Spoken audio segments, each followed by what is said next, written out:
Continuamos con la cuarta parte de este análisis de la película Soul de Disney, en la que examinaremos los argumentos más comunes que se lanzan en contra del comunismo y cuál es la relación que tiene esta filosofía con la máxima de George Orwell que reza: el plan de estudios de la clase dominante sofoca la disidencia.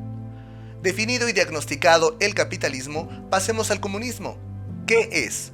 ¿Por qué muchas personas lo temen o lo odian? ¿Por qué se relaciona con ideologías y movimientos actuales? Comunismo y socialismo.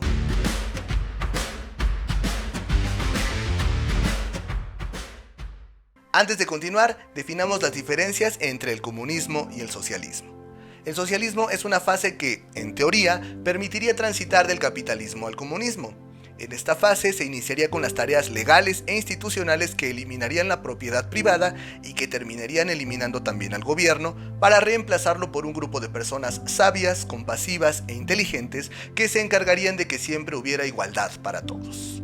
En el comunismo hay filosofía, política, economía y hasta coquetea con la poesía, la fantasía y la utopía. Disclaimer 1. Cuando hablo de pedagogía, tiendo a ponerme romántico. Disclaimer 2. No estoy capacitado para explicar los conceptos de comunismo y socialismo. No. Lo que aquí se retoma es apenas una interpretación superflua, mínima, casi inverosímil de la enorme complejidad y dificultad que hay detrás de estos temas. En el ciclo propuesto por Marx, la ruta hacia el comunismo atraviesa varias fases. Primero, el auge del capitalismo. La presión del trabajo, la productividad y la idea del progreso infinito nos lleva a desconectarnos de nosotros mismos, de otros seres humanos y de nuestro medio ambiente, al que dañamos de forma muy severa. Si a esto le sumamos el incremento de la tensión entre las clases sociales, podemos ver que, según la visión de Marx, el capitalismo siembra las semillas de su propia destrucción. 2. Toma de conciencia de clases. Como anunciaba Freire, una vez que los trabajadores comprendan que son una clase oprimida, se unirán y se organizarán. 3. Revolución proletaria. El proletariado, ya unificado y consciente de su verdadero poder, el poder de representar más del 90% de la población, se levantará contra la clase opresora. 4. Dictadura del proletariado. No se trata de una dictadura en el sentido literal, sino de una serie de reformas radicales que establezcan normas justas y equitativas para modelar una nueva sociedad y una nueva economía. 5. Socialismo. Después de la revolución, comenzarían a aplicarse las reformas antes mencionadas. Es el principio del final del gobierno. 6. Desaparición del Estado. Las clases sociales desaparecen y el Estado, que también se considera un instrumento de opresión de clase, queda obsoleto y comienza a desaparecer. 7. Comunismo. Es la visión disruptiva, audaz y utópica de un mundo en el que no existen la desigualdad ni la opresión, en el que abundan las oportunidades para el desarrollo integral de la humanidad y en el que toda la riqueza es producida y compartida por todos. Es difícil pensar en un mundo en el que no existan ni el gobierno ni la propiedad privada, ¿verdad? Disclaimer 3. Ni la obra de Marx ni la de ningún otro pensador o economista deben leerse al pie de la letra. Las filosofías son fuentes de ideas, herramientas para entender la compleja realidad, pero quienes llegamos a casarnos con una filosofía o religión o partido político, nos privamos de la oportunidad de entender muchas cosas.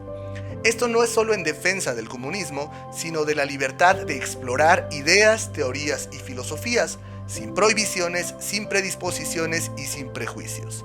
Esto es lo que significa poner en juego el pensamiento crítico. El problema con la mala fama del comunismo y el socialismo se debe a que quienes en diferentes momentos de la historia intentaron implementar gobiernos supuestamente socialistas, una vez que tenían el poder, mejor dicho, una vez que obtenían el poder a través de falsas promesas de libertad y de justicia, se dedicaron a cometer crímenes espantosos. La memoria colectiva no debe olvidar a estos personajes crueles, despiadados y sanguinarios que intentaron combatir al capitalismo a través de regímenes totalitarios e inhumanos y que en realidad ni eran socialistas. Las interpretaciones desatinadas y adulteradas del socialismo y el comunismo reciben muy duras críticas por parte de la ferviente e ignorante ultraderecha. ¿Y cuáles son estas críticas?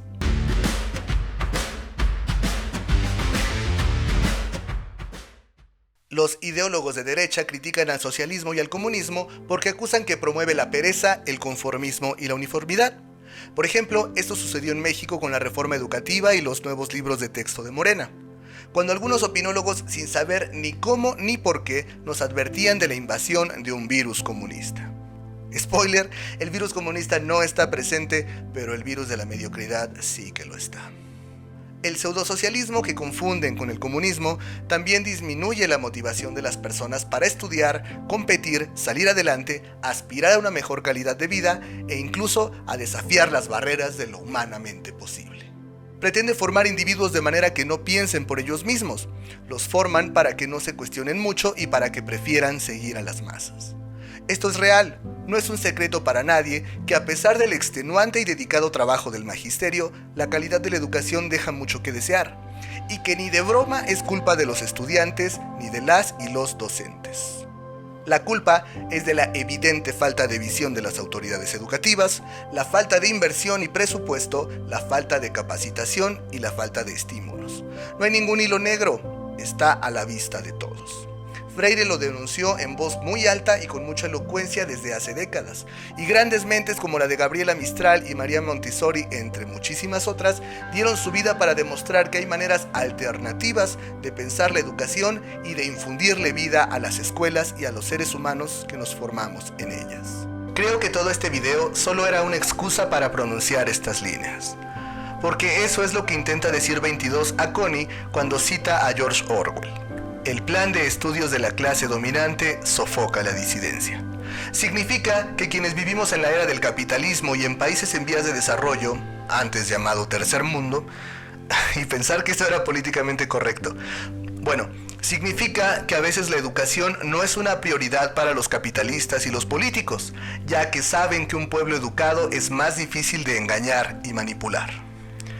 Y pues, un pueblo al que no le permiten educarse queda vulnerable a la manipulación, a la propaganda política y vulnerable a las opiniones de los medios de comunicación. Por lo anterior, uno de los temas claves de este canal es el pensamiento crítico, la capacidad de pensar por nosotros mismos, de darnos permiso de cuestionar eso de lo que estamos tan convencidos que es verdad. Nos vemos en la siguiente parte de este análisis, en la que hablaremos de otro tema áspero presente en la película de Soul: la relación entre la vocación, la educación y el mercado laboral. Por escuchar, muchas gracias.